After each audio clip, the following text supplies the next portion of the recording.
Hello বন্ধুরা, আসসালামু আলাইকুম, ওয়েলকাম টু মাই ভিডিও। বন্ধুরা, আজকের ভিডিওটা খুবই স্পেশাল বিকজ আজকে ঠিক 1.5 বছর পর আমি বাসায় যাচ্ছি। অ্যান্ড সকাল সকাল ঘুম থেকে উঠে রেডি হয়ে নিছি বাসায় যাওয়ার উদ্দেশ্যে। Backpack totally complete. তো কালকে বৃষ্টি হয়েছে, আজকে সকাল সকাল বাসা থেকে বেরোয় দেখি কোথাও কোনো লোকজন নেই, টোটালটাই ফাঁকা। অ্যান্ড ঈদের টাইমে অনেকেই অলরেডি বাসার উদ্দেশ্যে রওনা দিছে। অ্যান্ড বৃষ্টি হওয়ার কারণে রাস্তাঘাটে আজকে তেমন একটা রিক্সাও পাচ্ছিলাম না। তো অনেক সময় অপেক্ষা করার পর ফাইনালি রিক্সা পেলাম। তো চলো দ্রুত কাউন্টারে চলে যাই।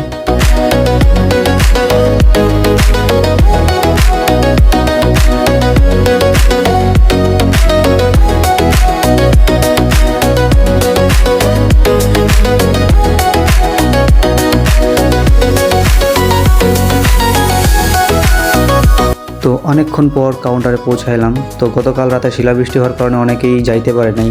তো এই কারণে আজকে কাউন্টারে খুবই ভিড় অ্যান্ড অনেক ধাক্কাধাক্কির পরে একটা টিকিট পাইছি। তো চলো এখন বাসের দিকে আমরা আগাই।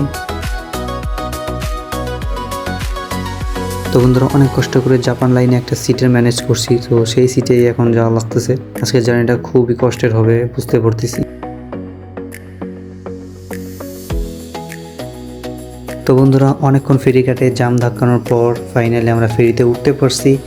অ্যান্ড দেখো একটা জিনিস, এখানে কতগুলো লোক একটা ট্রলারে উঠছে। অ্যান্ড এই বিচ্ছিটা ট্রলারের একদম টপ সাইডে মাথার দিকে বসে আছে।